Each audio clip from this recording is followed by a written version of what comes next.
It's time for some hostile therapy. But think about it too. Schools. Now you see a lot of schools, they have no choice but to do online schools. They're using Zoom. As a teacher is looking through a camera, she can look at 20, 30 students or more, teach a lesson, and go on with her day. She can teach from home or any location whatever she chooses to go to. And what does that do for the wasted space that we've called schools for the longest now? They may be gone now, or at least in the future anyway. I mean, think about what happened before this happened. What were people afraid of dealing with before? School shootings. What better way to not have to worry about school shootings ever again than to have your kids at home? The safety of their home and their teacher teaching from anywhere in the world on a laptop, her phone, her tablet. Just as easy as that. Saves a lot of money. And perhaps, maybe the money they put into the buildings, these huge buildings, $1 million buildings or whatever they cost, taxpayers pay on, maybe now this can go towards the teacher's salary, the underpaid teachers. Finally, we found a solution. Except probably they'll find some way to screw the teachers again. Maybe the money now will go to the internet bill they have to pay to keep the online schools from going under. They'll find another way to take it away from them. They always do. But you have to think about that. A lot of things can change. Going to the movies, sports. I don't see how this doesn't change things forever. I mean, just think about when 9/11 happened. Certain things just change forever. Security measures and certain things. Or you couldn't joke about saying bomb in a school, in a theater, or at an airport. Couldn't joke about those things anymore. Those are felonies now. And people would just disown you now if you say something like that in public. Saying bomb was like worse than saying the N-word. It really was. Probably still is. That was, 9/11. That was 19 years ago. And people are still feeling the same way about that now. I think this is going to have lasting implications on people's lives. I don't think shaking hands, that's going to be looked down upon.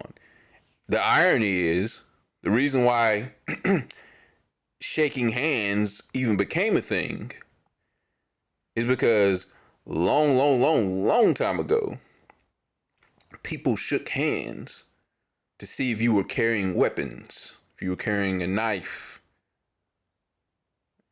This was a method to check and see if you had a weapon on you. And then became something friendly two people did to each other. They shook hands, way to greet each other.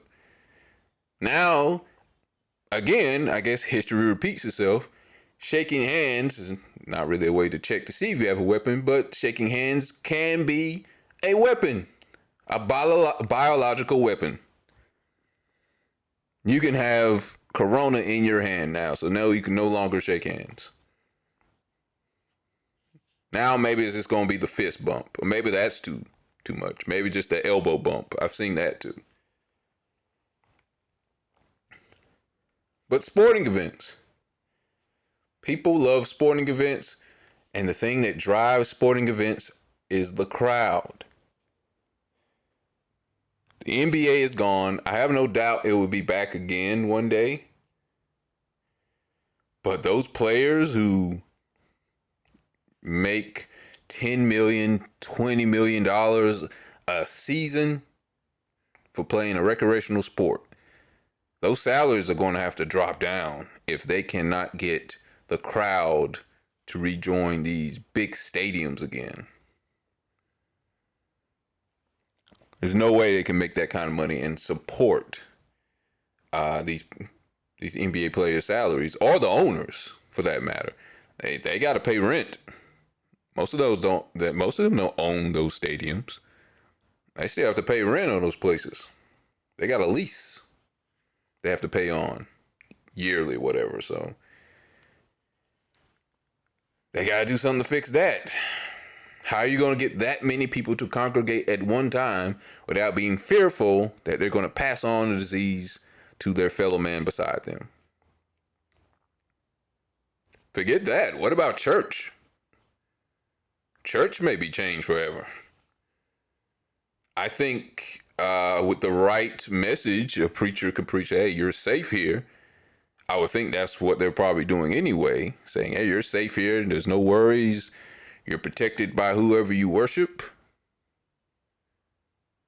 It's safe to come back here. But for right now, you can't have a lot of people now. A lot of people doing online church now. Will that be a thing in the future? Will people do sermons online and people stay home? I mean, that's already a thing now. It was already, I mean, not now, but it's been a thing like that for years. But is that going to be more commonplace in the future? Something to look for. Something's going to change. It's not going back to how it was before. Let's think about this. I just thought about something in my head now. Restaurants. What have they had for years for buffet restaurants? Like Golden Corral, for instance. It has the sneeze guard. Do you actually think that sneeze guard is going to be enough to stop anyone from eating out of that food where a lot of people are passing by all the time?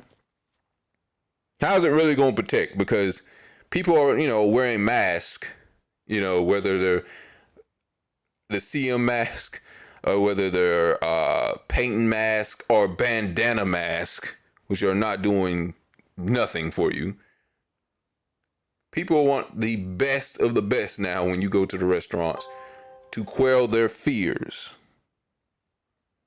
And you look at those sneeze guards, do you actually think if you were to sneeze, that's going to stop any of those particles from going to that food? I always thought that. Is that really going to stop any of the food, any of the germs, the particles from going around, above, and under those things and getting into the food? You know why that was placed there? Because somebody probably did sneeze there, and probably somebody put a complaint and said, I'm worried about the stuff getting into my food. And like, you know what? There's nothing that's really going to actually stop it. But in order for them to feel better, let's just put a piece of glass, a plexiglass or whatever, put it in place, and we'll tell them it works. And so we can get their business again. It's not like Tylenol. In the early 80s when Tylenol had the fear when someone was slipping cyanide into the bottles and people were dying, even though it was only like 7 or 8 people. Remember that? Millions of people were scared to death that they were going to die. They were going to take cyanide. And it was only like 7 or 8 people, I think, that died. I think it was in Chicago. But Tylenol stopped all production until they could figure out what was going on. And then that's where it came with the child-proof, tampering-proof caps. And they got highly praised for that. So now it's probably going to be something that's going to happen with these restaurants. They're going to have to take bigger precautions to ensure their food does not get infected with some sort of disease. Doesn't have to be corona, because like I say, it could be anything. Think about it before, though. I mean, no, people are always handling your food before. You didn't, I'm not talking about buffets. I'm just talking about regular restaurants where people go back to the kitchen and cook and you can't see what's happening. People have been spitting, pissing, whatever else in food forever. People don't care. They still go out, go have a good time. They just hope it doesn't happen to theirs. They try to put it in the back of their mind, out of sight, out of mind. Maybe that's why they don't show the cooks in the back, because you know at some places you can see the cooks from the front when you order your food, and other places you have doors and walls where you can't see what's going on. But I think people are going to become less trustworthy of what happens. Maybe that should have been happening, but with this, this is why I said fear can make people do crazy things. What's going to happen with the future of this?